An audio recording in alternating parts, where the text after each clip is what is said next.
What's this? A letter for me. Welcome to another episode of Remember the Great Sports Through the Mail Thursdays. Today I'm going to feature 3 envelopes that I recently got back and profile each of those players that had signed for me. So let's just jump right into this. And the first one is postmarked from California. And it is indeed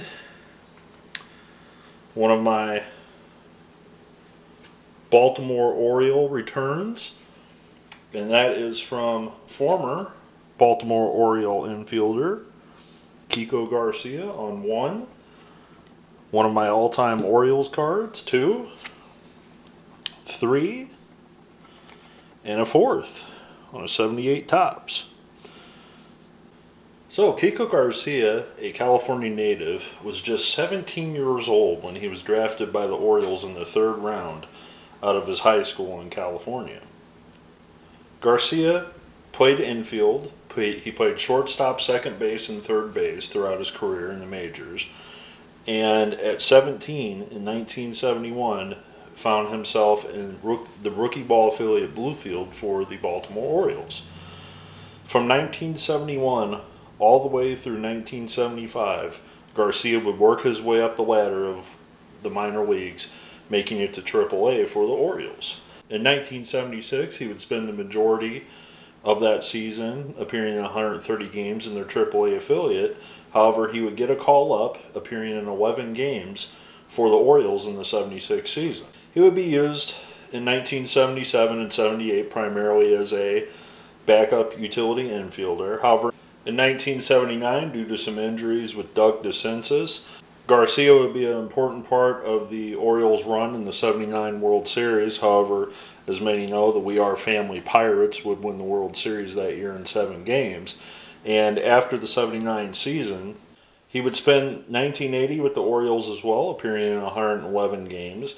But after the 1980 season, the Baltimore Orioles would trade him on April 1st to the Houston Astros. He would then spend the next 2 seasons with the Astros in a primarily backup infielder role, and then he would move on to the Philadelphia Phillies organization in 1983, splitting time between AAA and the majors with the Phillies, and again primarily spending as a backup infielder role. He would spend all of 1984 with the Phillies at the majors, appearing in 57 games as a backup player, and in 1985 he would only appear in a few games with the Phillies before they decided to release him from his contract in May of that year. Post-playing career, he would return to California and he would actually start a hitting clinic in California. I'm not sure if it's still around. It says in the 1980s. And he also get involved in a girls softball league type of clinic facility as well that would coach and manage ladies softball in California. So very happy to add Mr. Garcia to the collection. One more for my all-time Orioles set. So we will move on to the next one. Alright, so this next one is also a former Oriole. And this one is postmarked from Illinois. And this one I'm really excited to share with you. But I kind of flubbed up a little bit, and I forgot to send my all-time Orioles card to this individual. I actually got the set after I sent this request out, and that is former Orioles pitcher Tim Stoddard, who also pitched for the New York Yankees. And let's not forget the Chicago Cubs, also the Padres, and lo and behold, a senior league card as well. So Tim Stoddard is actually a very, very interesting athlete, and I'm going to share with you about his accomplishments. So Tim Stoddard is actually a very unique athlete, and I'm going to share with you why here in a minute. So the most important thing I want you to remember about Tim Stoddard is this. I'm just kidding.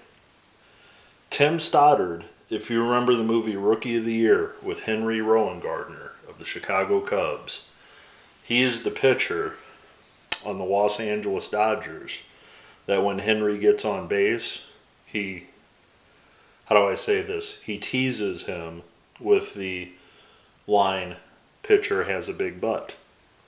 So this is the individual that plays the pitcher for the Los Angeles Dodgers in the movie Rookie of the Year.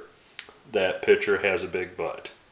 So, seriously though, that's not what I want you to remember him for. And I was actually looking at his Wikipedia page, and it also said that he appeared in the movie Big as well with Tom Hanks. So I was unaware of that. So I'm definitely going to have to go back and check that out sometime and look for Tim Stoddard. So, let me tell you a little about Tim Stoddard's playing career, which is pretty miraculous actually if you come to think of it. So Tim Stoddard is a two-sport athlete. A lot of people do not realize that he played college basketball at North Carolina State University. He was actually part of the North Carolina State Wolfpack that featured college basketball great and future NBA Hall of Famer David Thompson, or David Skywalker Thompson. Stoddard would be the starting forward on the team and would appear in the Final Four in the 73-74 NCAA tournament.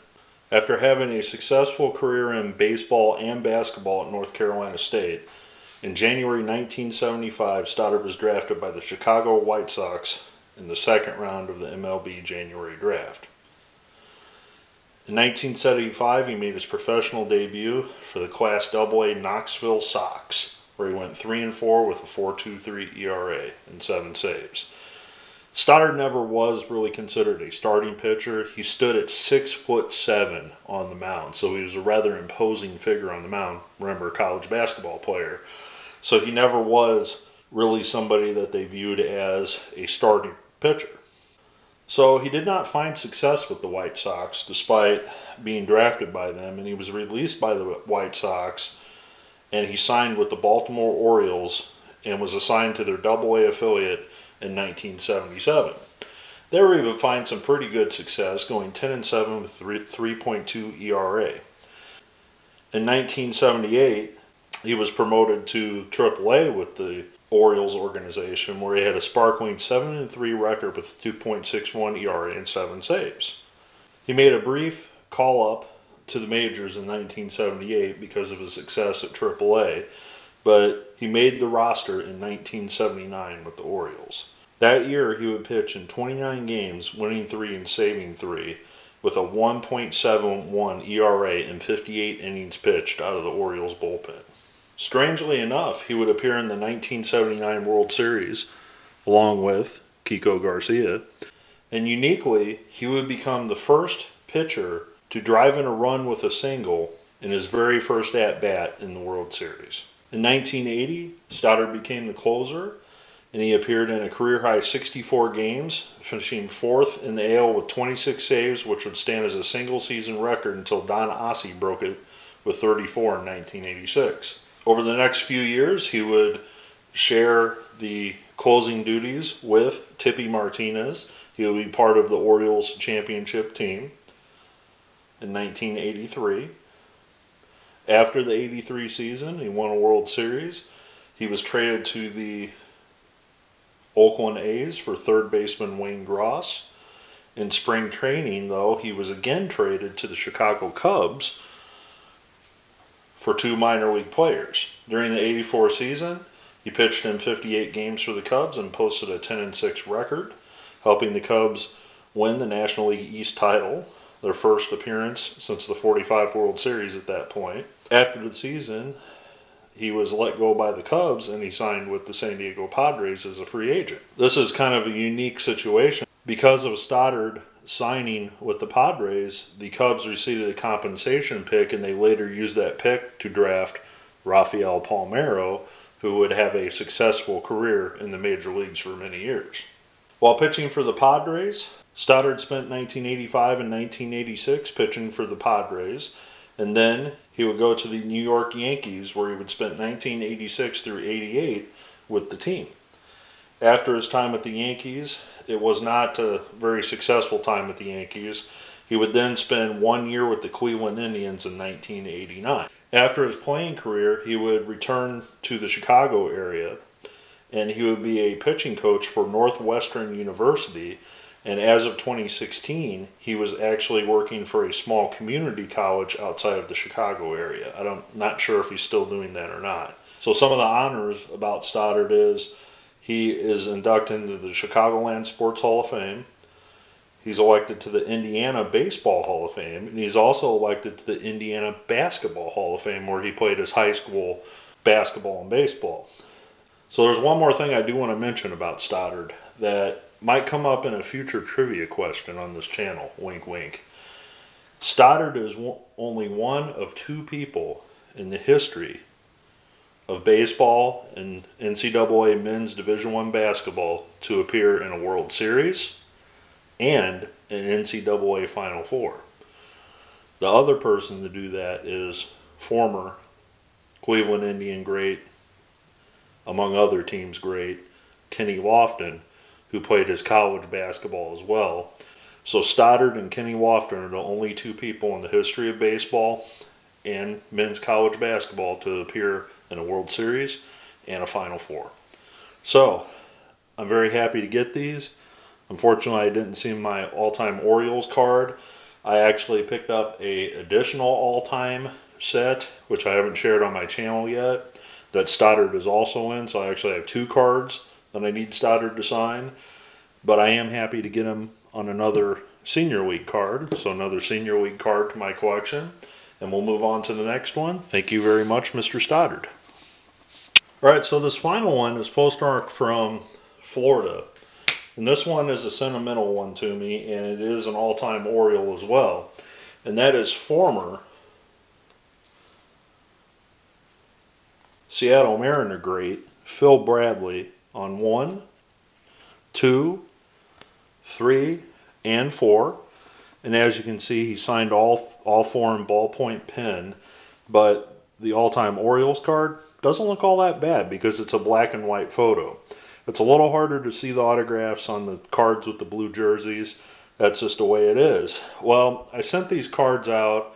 It's been a couple months now. And I saw some other YouTubers having some successes. And Phil had me signing in Sharpie. And a lot of people know that Phil typically only signs in ballpoint pen, which is fine. That's his prerogative. But some people were showing successes of him signing in Sharpie, so I hurried up, put this together, and I sent them to him. Unfortunately, mine weren't signed in Sharpie, which is not a big deal. I mentioned this to another YouTuber, another collector, and for Christmas, he actually surprised me with a gift, and that is a signed Phil Bradley card in Sharpie, right there in Sharpie. So I had a sentimental value to this because I'm going to get into Phil's career here in a second, but he attended the University of Missouri. As I mentioned many times, I live in Missouri. I've gone to Missouri baseball games many times. I've always had a hope that maybe I would run into Phil in some capacity at one of those events. I'm also from Illinois originally, which is where Phil is from. He played his high school baseball in Illinois. And I always would hope that I would run into him, and that's why I never wrote him TTM. Well, finally, I came to the realization that since he moved to Florida, the odds of me seeing him were going to be pretty slim. So I stuck some in the mail, and I got him back, which, I'm happy to get back. But if I ever get a chance, I hope one day that maybe I get a chance to see him at a Missouri alumni event, maybe something in Illinois, that's related to him, and I'll just try to get another copy of this card and get it signed in Sharpie. So it's not a big deal that he signs in pen. I'm more than happy to get that.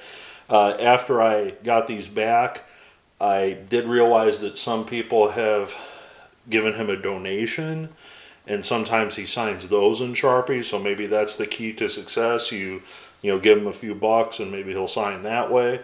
But I want to thank Poorman Stacks for sending me this copy of Phil signed in Sharpie, because I'm very happy to have this in my collection because I've never gotten Phil before, as I mentioned. So if you don't mind, check out Poorman Stacks' channel. I'll give the link down at the bottom in the description. He is kind of just new to the autograph collecting through the mail. He knows a lot about coins as well. I know absolutely nothing about collecting coins, so if you're interested in autographs and you're interested in learning about coins, check out his channel below. But let's talk about Phil Bradley right now. Bradley was born in Bloomington, Indiana, however played his high school baseball and football in a small town of Macomb, Illinois. After high school, he signed to play college baseball and college football with the University of Missouri in Columbia, Missouri. He played from 1977 to 1981 with Missouri in football, being their starting quarterback from 1978 to 1980, and also played 79, 80, and 81 with the Missouri Tigers baseball team. Well, in 1981, the Seattle Mariners made Phil Bradley their third-round pick, and they placed him in the minor leagues playing for the Mariners. He would finish the year in 81 in the A-ball affiliate of the Mariners, however would start the 82 season in A-ball, would skip Double-A, going to Triple-A in 1983, and he would get a call up to the major leagues, making his major league debut in 1983 for the Seattle Mariners. Well, in 1984, he would star as an outfielder for the Mariners, batting .301 his rookie season for the Mariners that year. However, he didn't have a lot of contact or power to play his rookie season. He came back in 1985 and had a superb season, batting over .300 and cracking 26 home runs that year for the Mariners. Actually, he didn't bat over .300, he batted .300 exactly. So he batted .300 and hit 24 home runs in his second full season with the Mariners. This, of course, would put him on the All-Star team. And in 1986, there were big expectations for Bradley going into that season. He didn't match the home run totals, but he did hit a respectable 12 home runs for the Mariners that year and batted .310. He was also a pretty good base stealer, as he stole 21, 22, and 21 bases his first three seasons. But in 87, despite his home run totals going down, he did steal 40 bases for the team. Well, after the 87 season, the Mariners decided to trade him to the Philadelphia Phillies for Glenn Wilson, a minor leaguer, and Michael Jackson, the king of pop. Okay, just seeing if you're listening. Not Michael Jackson, the king of pop, but Michael Jackson, the pitcher. Mike Jackson. He would only spend 1 year with the Phillies, which he did a pretty decent job with them that year, batting .264. And after that season, he would be traded to the Baltimore Orioles. He would spend 1989 with the Orioles and part of 1990 with the Orioles before the Orioles would trade him to the Chicago White Sox. At this point in his career, he was kind of used more or less as the utility outfielder and didn't really start in a lot of games for the team that year and saw his batting averages dip well below where they normally were. Well, in 1991, he made the trip overseas and played in the Japanese Professional Baseball League. And at 33, he came back to the United States, signing a contract with the Chicago Cubs and the California Angels that year. Spent time with both organizations, but never made it up to the major leagues. I know after he finished playing, he did move back to Missouri for some time, and there was some word, I don't know if this is fact, another autograph collector told me he was working with the girls' softball team at the University of Missouri at one time. He said that he tried to go to a women's softball game locally here, and Phil didn't travel with the team, so really the only way to see Phil would be to go to actually Columbia to a softball game. I never did follow up on that tip, and I saw that Phil had relocated to Florida, so I guess I should say my opportunity to get Phil's autograph in person pretty much went away when he relocated to Florida. But to wrap this up, I do want to thank Poorman Stack for this autograph. I want to thank Mr. Bradley for signing my all-time Orioles card. That is the most important one to me. I also want to thank Mr. Stoddard, who doesn't appear to have so big of a butt, at least on that card. And I also want to thank Mr. Garcia for signing my all-time Orioles cards and a couple extras as well. I hope you enjoyed this video. I look forward to your comments below. And as always, happy collecting.